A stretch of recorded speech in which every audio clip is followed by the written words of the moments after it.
careful of those island boys. Little girl, use your head. They will tear you up like a paper toy. Oh, no, no, no. Yeah, yeah, yeah, yeah. Oh, no, no, no. Hi, I'm Amanda. And I'm Rumbi. Welcome to It's Layered. We're in a long-distance friendship that started over 20 years ago when we were in high school. We'll be talking about all things life, love, family, anything and everything else under the sun. Delve deeper with us because in life, you know, Gine, my layers. Oh, no, no, no. Yeah, yeah, yeah, yeah. Oh, no, no, no. Welcome to another episode of It's Layered podcast. What a do, good people. Yeah. We need to find that sound. I know. We need to ask DJ Kicks or something to just like do one for us. Do us a solid. Hook us up because all the time, it defeats the purpose. Anyway, how are you doing, Amanda? I'm good, my love. How are you? How are you? Yo, girl, we could go on. We could write a novel. I'm doing all right. Surviving. Right. Winter months are here. Like it's gray, it's gloomy. Trying to up that vitamin D intake and just the little sunshine we get. So I don't know if I envy you guys. Like, I mean, I love a European Christmas, or like I should say Northern Hemisphere Christmas. Yeah. With the cold, the snow, that whole vibe. I love it. Yes. But to actually live it is like, okay, no, I like to visit and leave. Exactly. I don't want to be like seeing the build-up. Yeah, the build-up that's what breaks you, because you see the days. I think at like 4:30 now, or just before 4:30, it's black. Like it's dark outside, like pitch black. Girl. So, and meanwhile we're recording now, and it's meant to be my evening, and it's like summer, obviously, so it's still light outside. So trying to put a child down when it's this light, you'll be looking at you like, are you crazy? He's like, are you okay, so, Mom? There's no winning in life. We need to know there's no winning. Pick your battles, choose your war. And speaking about that, which is so apt for our episode today, our episode on allyship. Yes. How do you define allyship? So buzzword. A very big buzzword. I decided to let me use the dictionary. Okay, this dictionary. Okay, so according to the Cambridge English Dictionary, it says, allyship is the quality or practice of helping or supporting other people who are part of a group that is treated badly or unfairly, although you are not yourself a member of this group. One of the most important ways to practice allyship is just to listen. I thought that was quite a... Say it again for the people on the back. To listen. Just to listen. One of the most important ways to practice allyship is just to listen. So just listening. Close your mouth and open your ears and listen, actually.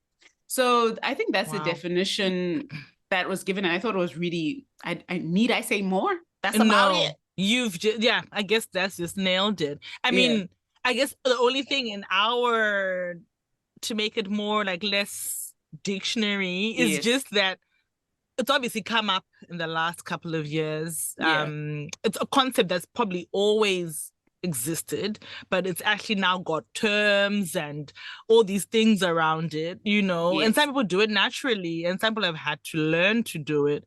So I think that's the only thing with allyship, that is like something that I think from now on and future generations, it's just going to be part of living. Really. Yes, because I think for some time there was just no awareness or understanding of the need. You know, they say that if you don't have the word for a term or something you need, it's hard to feel like, how can you actually get the support? To conceptualize around it. Now that we have the vocabulary, it helps and will help build stronger forms of allyship and so on and so forth. So it's really interesting.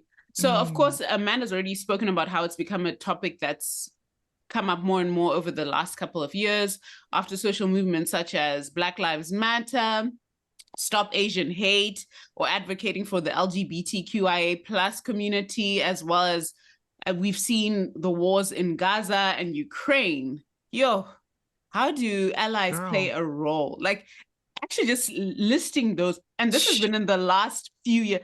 it's right, wild. Okay, wild. But how do allies play a role actually in these scenarios and situations? I think the way you first described it, that it's like rallying and advocating for a group of people that you're not a part of, yes, who have been marginalized, essentially, right? So all those social movements, I mean, that you've mentioned, the wars happening that you've mentioned, we're obviously not there. yes. I'm obviously not of Asian descent, all those things. Hence, we need to show up, right? Yes. That's the I think it was Rihanna who said, tell all your white friends, pull up. Pull up. They wanna pull up. They wanna have dinner with you and love your culture, blah blah blah, and talk about your hair, but hey, pull up. Yes. And I think that is how allies play a role. Like, not only are we listening intently, we're now also educating ourselves on the right stuff. And then we're also taking action. Yeah, now we're also taking action as well. Like, then what? And I feel like it's a tricky thing, social media, because like in some ways people want to know where you stand, where you do this, but I feel like it's such a personal role. Or maybe in my life I've had to like break it down to day-to-day things. Like, are there moments when I can be an ally in the situation? For sure. I don't know. It's a tricky one. It's definitely tricky. And I think you hit the nail on the head when you say that educate yourself. I think during Black Lives Matter, for us as Black people, it was obviously it affected us a lot. Yes, we know we're not Black American because some people brought that up, but you're not, it's happening in America. Don't fight America's wars. Battles, but it's like, we know what it means to be Black. If you're Black, you're Black, you're Black. If you're Black here, you're Black there, you're Black everywhere. I'm sorry, there's no sort of differentiation.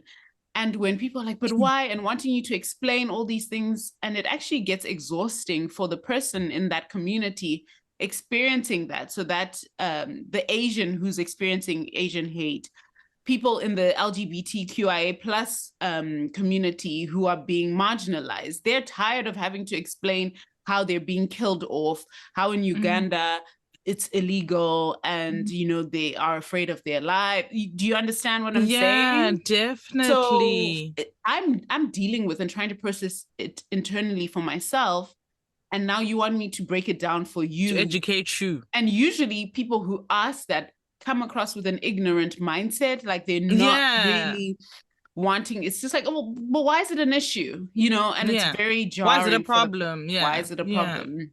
Yes. Yeah, and exactly. I think also in this year of 2023, 2024 plus, we got the internet.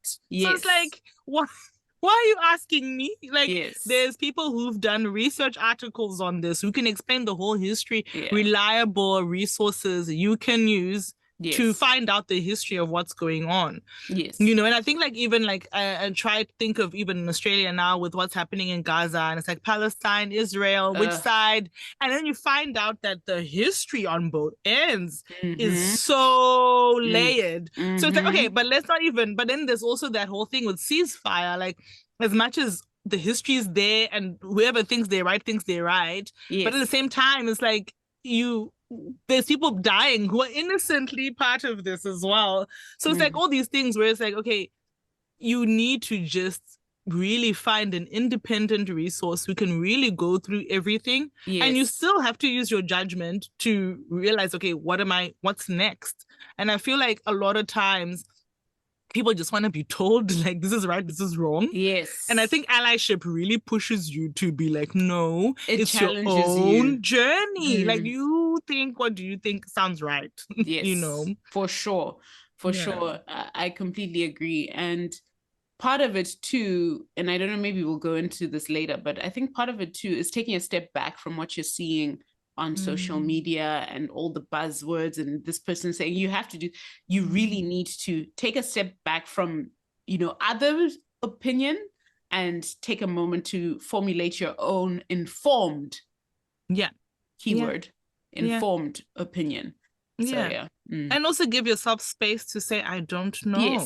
Because I feel like with social media, especially when something happens, people are so quick to post on their stories or whatever, whichever side they support or don't support. And in one way that's great, but also is like, okay, but have you processed this enough to come from a space where you knew nothing about this to now enough for you to have such a strong stance whatever side. Yes. So I think that's just what makes it tough, because it's like, do you actually know? Yeah, exactly. Yeah, exactly. yeah. Any situations that you feel allies make things worse? Oh, so many. So many. I think allies can make it worse. One, when their opinion, well, they develop an opinion shaped with misinformation. Absolutely. I think just in general, as humans, we cause problems when we are misinformed. I think too, when sometimes aggression, or I don't know, causing beef or wanting to fight. Yeah. Yes, of course, we appreciate you standing for us and supporting us, but sometimes the message doesn't get across. I'll give you this example. We all heard about All Lives Matter. When people hit that conversation, and the issue with that is, people are saying, yes, but we all matter. And it's like putting yourself in the shoes of the one being suffering, someone who's having a hard time, and saying, but also me, trying to put yourself in it. It's like, you don't even need to be in the equation. It's about empathy. What you need to understand is allyship is about empathy.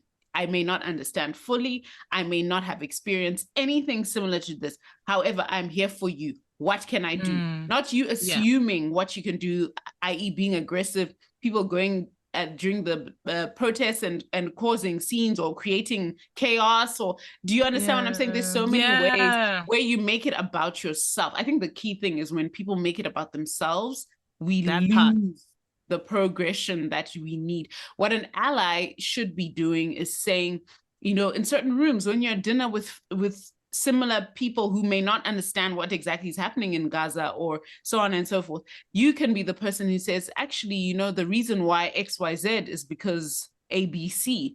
Do you understand? Like giving them the information so that me, as the one who's marginalized or suffering, doesn't have to be like, oh, but this. It's easier. It's more palatable when it comes from someone who looks like them. Yeah. And also to offer a different perspective. Because I find a lot of times in these rooms, they're trying to make it trivialize it, right? Like, why are they even stressing about that? Like, you know, and it's like, have you ever thought how it would feel if this and that happened to you? No. So, and I find like a lot of times, especially here with immigration issues, you got people who, there's this whole theory of you're jumping the queue, like, cause they call them boat people who come on a boat, as opposed to like applying from a detention center overseas or for asylum or whatever. Okay. Obviously, once you come over on a boat, you're already here. So now they have to like, pretty much something. People, see it as a fast track to get in. And then there's this whole thing about it. Like people were very opinionated about it. But it's like, have you ever thought how desperate one must be to go on in a little boat, right? To like seek a better life. And like, yes, of course, the system is broken. We already know that. But it's like such a wider. And I think that's where the word empathy, as you said, comes in, because it's like, okay, don't make it such a broad thing. That's why I think allyship needs to be very singular. And you decide, do you think that sounds right? Yes or not? And what do you do about it? How are you listening? How are you providing a voice if you can? Yes. And you can't stand for everything as well. Exactly.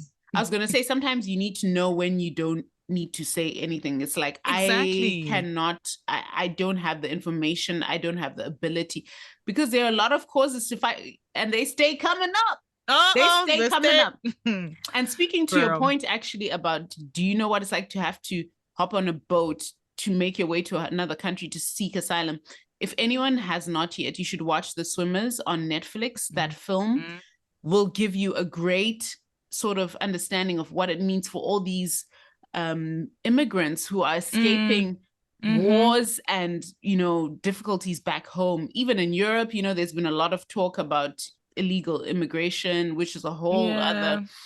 But when you're just seeing it as with humanity in your heart, it changes how your perspective on how things are done. And how hard it must be to uproot your life. Exactly. And we already know that living in diaspora, but this is another level. It's another level. Anyway, so watch that if you haven't. But do you think you're a strong ally? This is a call out. Because I don't know. I literally, you sip that tea, girl, because you put me on the chopping block, yeah. Literally, I don't know. I would like to think I am. I would like to think I am learning to become one. I would like to think that one thing I definitely know that came out of Black Lives Matter for me personally was that if you're silent, you're complicit. Not silent as in you're listening. Listening silence is different because that's when you're still like educating yourself, blah, blah. But like when something happens and you have the power or the space to speak up and you don't because you're like too hard or too awkward. In most cases, then we are also complicit because your silence makes it seem like it's okay and that person should be othered. So I think I have learned that my voice, even if it's a quiet, meek voice, it's important as well. Yes. Right? Because a lot of times people will see things and it's like, and then when someone speaks up, everyone goes, yeah. Like everyone's thinking the same thing because we are human. We do all feel the same things and like most times. And then like, I feel like I've learned that. And I think I'm realizing that allyship is a journey and it's not said and done. Like, okay, I was an ally. Stop Asian hate. Now I'm done. It's like, finished. Sit back. Like, it's like there's so many things that we need to, I don't know, human level is usually actually daily that we need to be calling things out. And I was going to ask you, do you think it's only about the posting, the hey, you guys need to know that XYZ is that if you don't post, you're not an ally, or if you don't say, hey, you guys, do you understand? Like on a public sphere. Yeah, I think, you know what, this is a tricky one because I do think when you have a huge platform, your voice matters. Yes. So like, you know, you see on a Kim K, when, you know, they post pretty quickly when things happen because they almost have to. In a way, they have to because they have to show that, and also. But isn't that ally washing your socials? And that's if there's such a word. It's so tough because it's like, okay, then now you start to think, okay, what are you actually standing for? If you're standing for every, you know what I mean? Yeah. But at the same time, if they don't say anything, it's such a problem. So it's like I don't envy celebrities. So in my everyday life, I don't think you're forced to do anything that's not coming from the heart. You know, I think you have to be honest with yourself and honest to the people you're trying to uphold and uplift in that moment. It's not about you, as you said. Yes. So why? And if you feel the urge to obviously talk about it and to help and to post and you have the correct resources, then reliable resources, then why not? But if you're still in a moment of learning, a moment of education, then maybe premature to really. So it's like it's so dependent. What do you think? I think it is very dependent, and I think sometimes the strong form of allyship is within closed doors, and I've seen it personally in rooms where people have these opinions, and then to be able to actually use your voice and say, actually, I don't think that's so correct, or actually. It's actually harder than just posting that on social. I will tell for free. I will tell you this. It is so much harder to be in a room where you have people who probably look like you or believe the same values, that have the same values that you do, and they bring up something that may seem sort of is left field, especially if you consider yourself an ally, and having to say, no, actually, I don't think that's correct, or have you ever considered that? So there's actually sometimes more power of influence in those spaces. So I just want people to know that it's not always about, yes, of course, if you have a platform and can share, do so. Sometimes I think we are scared to share because we don't know. There's a lot of information going around. Am I sharing the right thing in the right way? We feel especially when it's a buzzy topic, Exactly. You don't have time to educate. A buzzy topic you might not know lots about. Exactly. And that's why sometimes it's good to take a step back, take a moment to do what you need to do to figure it out for yourself. That's just like that Empire dude. Which do you remember that? Sorry, story time. You remember the Empire guy? I forgot what Jussie Smollett, I think. Yeah. Oh, And like yes. all the celebrities were like, "Yeah, he was attacked. Blah I blah know blah. Jussie. He's innocent. Jussie's in." The Nigerian dudes were like, man, you were paid to, He paid okay. us to jump quickly him. remove those posts of support, because the initial thing was he had been, it was a hate crime, and he had been attacked, and I think the thing was stand with Jussie or something. So it's like, that's the thing as well with posting, because you can post too quick, too fast, when the story ain't out fully. So educate yourself. You gotta educate yourself. Gotta be careful. And speaking of education, you know, when we talk about the right resources, sorry, I'm really digressing. It's just because what are the right resources? Because we recently had this conversation. We're talking about the war and the conflict in Gaza, and we're like, okay, what are the informed resources, especially for things like war, because war is tricky. There are agendas on every side. Someone will tell you what they want you and put it in a way you want to hear. Well, they want you to hear it, and someone else will come and give it to you in a way that you want to hear it. It's personal disclaimer. I want to say I get very triggered by reading the news. I'm triggered all the time. It is a very hard thing for me to do. I typically will be like, okay, this keeps coming up, and then headlines, and then eventually I'll be like, let me do my research. But I'm not someone who's like quick, fast, like, yeah, let's hear what's more. So it's very triggering. So if you're someone who feels like me, I have a very difficult time with reading the news in general. The empathy level's on 100, Rumbi. On a trillion, bruh. I feel like it's hard. It's tough as well, because to get even deeper into it, let's not lie that the media is controlled by certain entities. So when even if you say, oh, I'm going to watch CNN or BBC, somebody's paying them checks. Hard. And they have a certain image of where are CNN they being based American. As well? Yeah, exactly. So it's like, and I remember even for Zimbabwe, there was a time when I had to like grow a lot of respect for Al Jazeera, because I felt like when they reported our news about Zimbabwe, it was like the real thing that's going on, and they'll show you both sides and let you decide. You know what I mean? Whereas like if BBC was doing it, you ain't know Mugabe was in trouble. Like it was just Mugabe is the worst thing ever. There was no nuance to it. Because obviously all the white farmers are being kicked out. So BBC just, so it's like you really have to, I think that's where you have to practice your common sense. And maybe this is where discussions... Common sense is not so common, but yes. It's not. And I think that's where discussions play a pivotal role. Okay, this is what the media is saying, this is what that outlet is saying, but like, can I hear from someone on the ground? Or can I... What more can I find out about this situation? For sure.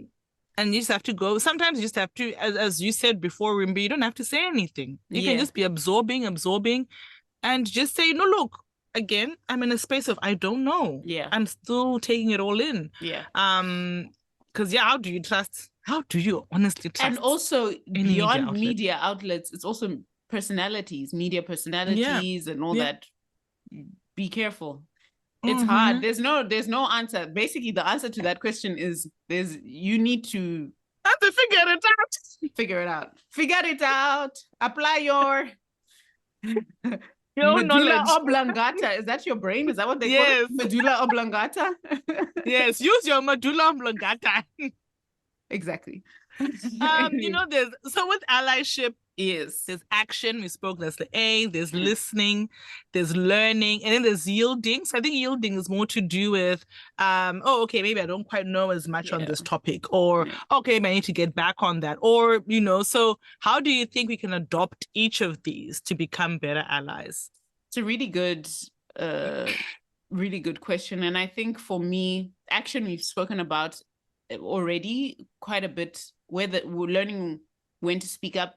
And again, I will reiterate, sometimes speaking up is in those uncomfortable spaces. I think I've had to do this too many times. That's why it's like, I'm just like, you're triggered. You're like, doing it. I've been knowing. But speaking up, listening, I think is, as we saw from the Cambridge Dictionary definition, being one of the most important parts. And listening without prejudgment, prejudice.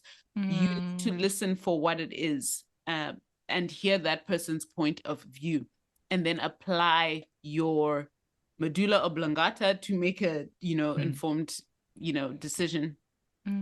We spoke about, which is reading multiple resources. Also, history is a great way to learn beyond just like the news saying this is what's happening, this is what, but if you can go back to the history of that culture, of those people, of that country or that area, it's also very informative, because it's like it gives you a greater perspective. Like, oh, we been dealing with this. Even history in the sense, for example, biblical history with the issue of Gaza, with the issue, like there's so many beyond just what is current affairs, looking back. And then yielding, I think Amanda said it so well when she said, sometimes you have to be like, here, I don't have enough for me to form an opinion that is capable of moving things forward positively in some positive direction. Maybe I need to take a step back and just say, I don't know. I'm here for you to listen. And also yielding could be, how can I help you in terms of removing self and saying, yes, I must tell them how to do this. Saying, what do you need?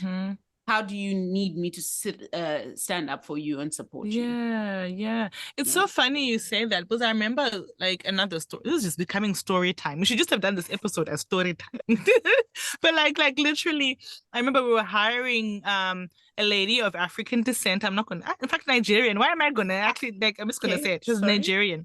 And then we have some South American ladies at our work as well, and one of them is Colombian. So like the accents are coming in thick and fast from all over the world, right? Yes. And like our HR manager, after interviewing her, he goes, "Oh, I don't quite understand her." And I was like, "Oh, but you understand the cutie downstairs who's Colombian and looks, because Colombians are known to be really good looking. Miss Universe has been for sure. Colombia so many times. Sure.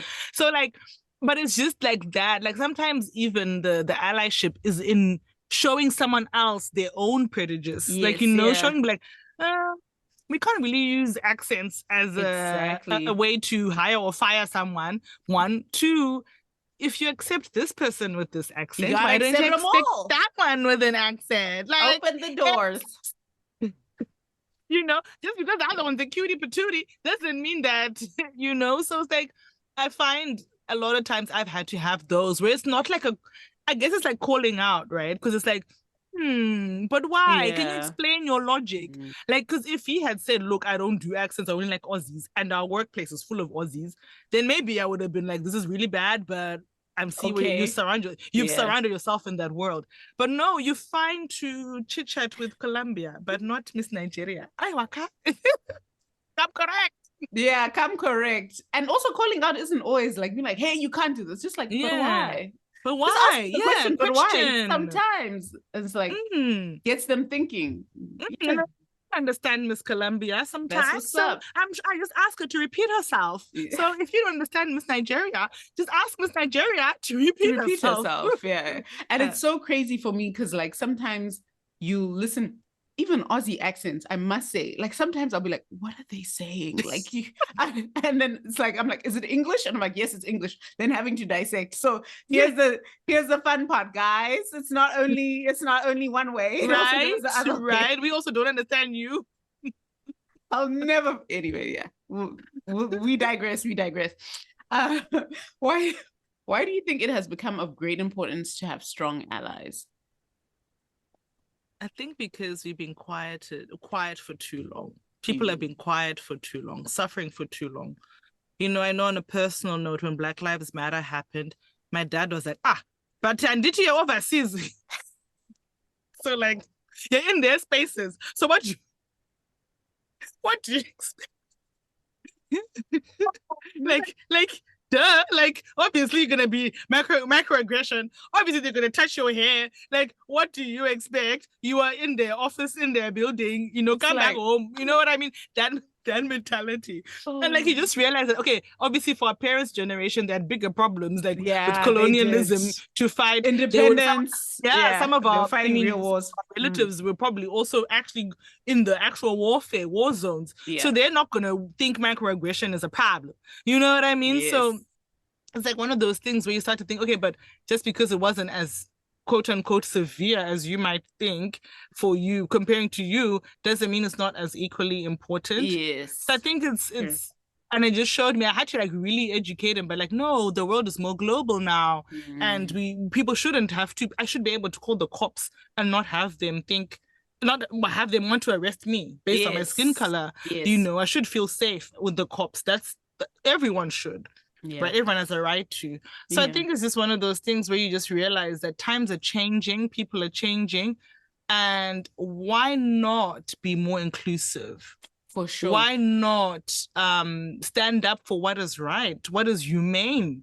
So I think that's why it's important to have strong allies. Totally. And I also think if you know better, you got to do better. And we just happen to know more. That part. So we got to know better and we got to do better.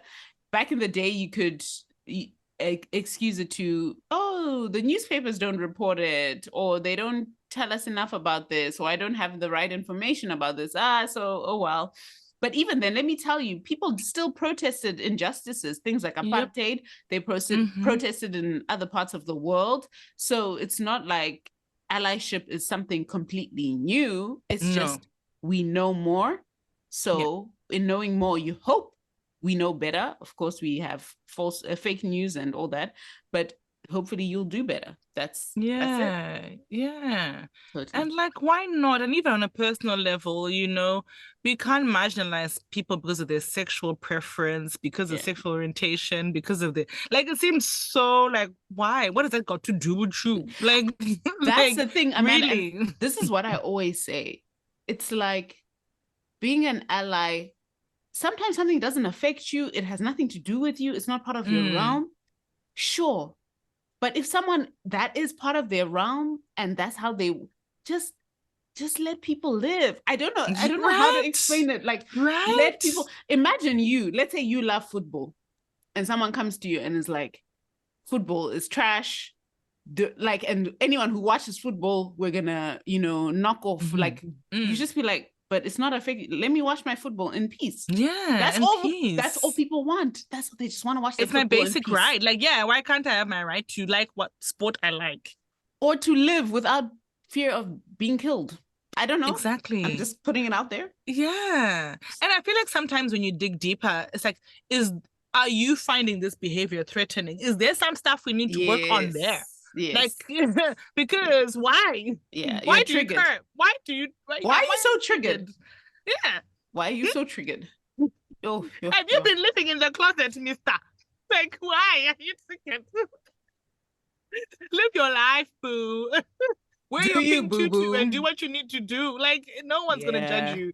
But I think it's like a lot of times, and obviously religion plays a huge role in all of this, because then everyone, and I mean, I'm sure a lot of the stuff happening in Gaza as well, steeped in religion, steeped in all those. So it's like all these things that people just have this mentality of, I'm right, you're wrong. And it's like, why? And I've been reading The Power of Now by Eckhart Tolle. He was talking about how one of the biggest issues of the ego, he talks about ego a lot in his book, and the biggest issue of ego is the need to be right, and the inability of hearing someone else's perspective, which may be different to your own, and just being like, okay, we fail as humans. We fail. It's always, I want you to know that I was right. I was right. The way I see the world is right, and the way I do things is right, and everyone should do it.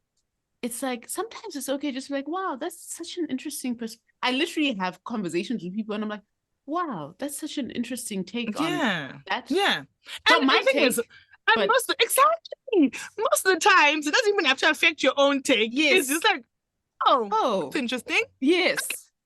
Let's move on, child. Yeah. Like, seriously, like, but people really will take it like to task if you don't agree. Also, that energy of carrying that, it's like, it's too much. There's a lot in life. We all have a lot going on. You don't need to carry that, you know. Yep. So for me, that's yeah. how Like what's that book? Like The Subtle Art of Giving a Fuck. Not Like, I giving got only $5 to give today. I can't be giving them to you. Like, so why are you forcing me? Like, let's just move on. But I think it's just, you're right. It is ego. People just want to know that what they do is righteous, good, I'm the better person, blah, blah, blah, without actually just thinking it's okay for you to live and live well doing your own thing. Like, it's fine. We don't have to go back and forth about this. It's not that pressing. Like, you're making it pressing. You know, if there's something you could change around the concept of allyship, though, what would it be? I would make it mandatory for people to read multiple resources on opposing ends of the spectrum to form an opinion first before they start shooting their words out and arguing with people on the internet. Yeah. I don't know if it's changing that's what we should do. No, fair enough. But in you educating yourself, you actually realize that there's a lot of nuance with a lot of these things. There's some stuff that's, to me, black and white, like especially with LGBTQIA rights. It's like, okay, no, let them live. It's fine. You can love who you want to love. For me, I'm like, what does that matter? Do we need to then there's some people? stuff, obviously, with the wars and, you know, that might have a bit more nuance. Then there's some stuff like with Ukraine where you're like, but why are you coming to someone else's country? Like, you know, so there's some stuff that's just so obvious. So obviously you have to practice where it lands and where it doesn't. But I think for me, I would love to change the whole performative part of allyship. Yes. Like, oh, I donated. Oh, I did this. And it's like, okay, yeah, fine. Or you post your receipts because people want to see them receipts. But it's like, okay, but what now? What after? Like, I think we keep resorting back to Black Lives Matter because I guess that one was on a personal level when it comes to allyship. But it's like, people really were like, oh yeah, I'm donating. But I'm like, okay, now it's been 5 years later, 3 years later, whatever. What have you done? Have you given someone of color a platform, you know, if you have one? Have you actually on a personal level changed your circle? I think there was a picture someone shared that was making the rounds on the internet. Some celebrity was having, like, I think tea or something in the Hamptons, and the whole table was full of like all these white actors, white writers, and it's like, this is what Hollywood looks like. This is where the decisions are getting made. This is where, you know, things are moving, and there's nobody of color. Yes. Like, I'm not even talking Black, I'm talking Hispanic, Asian. Like, it is white is right. Like, there's nothing else. So it's like one of those things where it's like, okay, so clearly in these rooms, as Ruby spoke about before, there is no one to represent someone who's an other. There's literally no one. You're getting people deciding what we wear, what we do, what we watch, who are not involved in what we wear, what we do, what we watch. And nothing about us. Yeah, know nothing about it. Just want to look at the dollar sign, you know, at the end of everything. And I think it's like, that's so jarring to me that we're just so performative. Hey, diversity, hey, inclusion, all these teams, hey, let's do this DEI, blah, blah, blah. But it's like, okay, what does that actually mean and look like? Who have you hired in a top executive position who's of color, who's well deserving, by the way? We're not just saying just chuck any. There's a lot of people out there. Have you done your research? You know, and like, I think that's why I love people like, even with fashion, like Edward Enninful pushing British Vogue and all these Black faces you see, because like, you can do this. Yes, maybe it's a little bit harder because you've always used that same photographer for years, but like, diversify. It's okay. Yep. Totally. Agree 100%. I think what it is, it's work. Yeah, exactly. And not everyone is willing and ready to do the work or take on the work. So hey, that's a tough and part. Also, people the ego don't want to share. That's true. So it's also like, that's true. Why should I have to? I fought tooth and nail to get here. Meanwhile, it's like inheritance. But anyway, that's another story for another day. But it's like, oh yeah, you know. So why would I share my space with anybody? Yeah. Why would I give a voice to anyone else when I'm enjoying the fruits of my labor? Totally. So, mommy and daddy's labor. Anyway, as women, and to bring it a bit closer to home for ourselves, as women specifically, Black Zimbabwean women, that is, how do men play a role in being good allies? Bringing it real close. Not looking the way too we've far talked off. about this, the way we have chatted about this, girl, especially when you go back to Zim. And you're with your hubby there or your brother there. And you're like, I know when you're overseas, you wash these dishes. Why are you acting like you can't see them dishes now? Like, and the only way in these, with patriarchy especially, the only way things would change is if people in the patriarchal society call out these changes. Of course, women also uphold the patriarchy. Let's not lie. Hard. But it also takes a man to be like, hey. Makunyanya. It's too much. Yeah. So Amanda, you've definitely touched on one of the issues we face as Zimbabwean women, specifically Black women. Patriarchy is a huge thing. There's a lot of, we've had an episode around abuse. There's a lot of that. There's class and status and all these things. Finances. Much. Financial, emotional abuse. Like there's just so, I'm losing the words. I'm just telling you. So for those who don't know what issues are being faced by Black women, and we obviously are speaking specifically as Black women because we are Black women and we are from Zimbabwe. There are a lot of issues. And I think it's the silence of men in these scenarios and situations where women are suffering. Do you know, I didn't actually realize what allyship was really in terms of a man help or standing up for you. Went home for the first time after getting married in March, April. And I love these story times, by the way. we had a barbecue so my parents threw us a barbecue, my husband and I, to be like, oh, you guys are here, so family can come see you since the wedding, so on and so forth. And of course, in our culture, who's going to be doing the cooking and cleaning? Of course. Me as the guest is the one slaving hard. You're hosting, so you do all the work. Oh, the heck.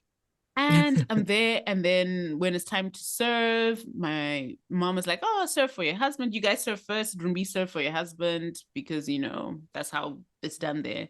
And then my husband was like, no, I can come dish for myself, totally. And the whole time when he saw me up and down, he was like stressed, because he was stressful. He was forced to sit with family and engage them in conversation, and I was, you know, running around, and he just kept seeing me, and he's like, are you okay? Do you need anything? And I was like, no.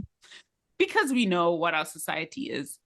And just for him to say, no, I will serve myself, the food's here, it's easy. Again, that was just him saying, like, I don't need you to labor even more for me. Yeah. Which was something I appreciated, you know, him even saying that in front of my parents is a big thing with family there. Then I had a cousin whose wife had a baby. She's taking care of this baby. He's younger than me, by the way. And then he's like, go dish for me to his wife. So I'm looking at him, I'm like, this is a free-for-all buffet. The table's outside. Go. And he's like, no, that's why we got married, right? And not only was she so because she came to serve, and I was like, oh no, but like he can come help himself. Like the table's ready. Like it's not that hard. Everything's there. Everything is set. Everything is set. And then she's like, oh no, I was told no to serve. And then I go and ask her, like, how can you make him, you know? Obviously you have to be like not too like intense, but it's like, how can you make herself, you know, she's been with the baby all day, blah, blah, blah. And he's just like, oh, that's why we got married. And I was just like, so what now? That part. Not only dishing for her husband, she had to dish for her husband's brother, younger brother too. It's just like, what in the actual, I'm using a very simplified scenario to just break down how many, and I really called, and I was like, how can you do that? No, like you've got your, and he's like, no, that's why I have a wife. I was like, and it be your own, because you're thinking this guy is younger than me. Clearly, you should be more quote unquote woke. But here we are. Nope. Pushing the agenda. He's sleeping. Coma. That's just being there. And you know what? I mean, people probably were looking at Tom like, Tom is Czech, so obviously that's why he be doing this. Like, you know, if it was a fellow Zimbabwean man, the question then becomes, do you have enough kahunas to stand up for your wife and be like, you know, I do the dishes at home, I can do the dishes here. Like, exactly. It's not a problem. Exactly. So it's we could go on. I think it really confuses me because I'm like, it's so confusing. We were educated the same for the most part. You think we're global minded to some degree. Obviously, it depends on, you know, situation and circumstance. We all have access to the internet. We're all trying to play a part. I was so confused. And I think what hurts, and I think ultimately why it affects me, I think it really hurts as a Black woman to see Black men being quiet when Black women suffer. And I'm not saying it's the ultimate heartbreak, to be honest. Yeah. I think that it's not that we want you to now or whatever. Like, we understand there's a whole history and it's hard to like undo a lot of that. But to carry your plate or to offer to help with, I don't know how to explain it. There's just, really, you know what? hard. I actually think it's so deep because there's a lot of, and I'm sure at some point we're going to have a whole episode centered around this, because there's a lot of self-hate attached there. Because it's like, sometimes it feels like Black men would treat any other race decent but us. You know, my mom was strong, so you be strong. But I'm not your kwan, bruh. Like, you know, I'm your fellow sister. Uphold me, uplift me, the same way I want to uphold and uplift you. And I feel like within races, sometimes, a lot of times you notice, and we're digressing here, but hey, just come with us. Yes. It's like this journey. A lot of times you notice that we are very, especially when it comes to our Black men, it feels as if they're complimentary of everyone else but us. They treat everyone else.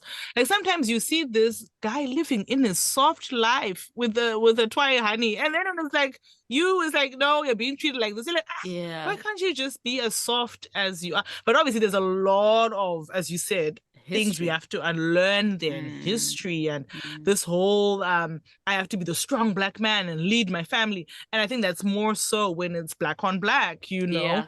And it's heartbreaking to not be loved and nurtured in your own home and surrounds before you go elsewhere. You know, so you can be like, I understand why people, like, not understand, but you can see how people, due to ignorance or whatever, might not appreciate me, but you know me, you should love me and appreciate me, and we the way have I am, similar you struggles know.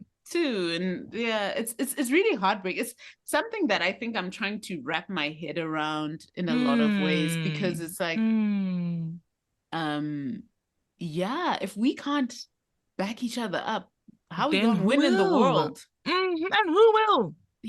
Because all the other men also look at us like, but your own men don't appreciate you. So and I know it's almost there's a whole argument here. Hey, women, you don't do this or whatever. But I don't know. I don't know. Maybe because I'm a woman, I don't buy it. Because, as you said, the ability to support and be there for a woman of a different hue or whatever background compared to, it's really disheartening. And sometimes it's not even about a love relationship. It's even like siblings. You know, a lot of times my brothers, Tenda Kumusha, when we've gone to the rural areas, they have to push for me. Like, no, Amanda, I'll help you get the bucket and get the water. Like, we all in this, because we all know this. We know how it is killing us. You know, like, so it's like, I'm not even talking about, like, you know, that's romantic love is another step, but even just your own brother helping you in the morning to get tea for everybody, to do this, to do that. It's just like, be my ally, help me. You know, this is a struggle. I don't have to be strong 24/7, especially with my own family. Like, can I not be vulnerable here? If I can't be vulnerable with meanwhile, they're like, thinking Rooney is watching you slave away. Times are tough.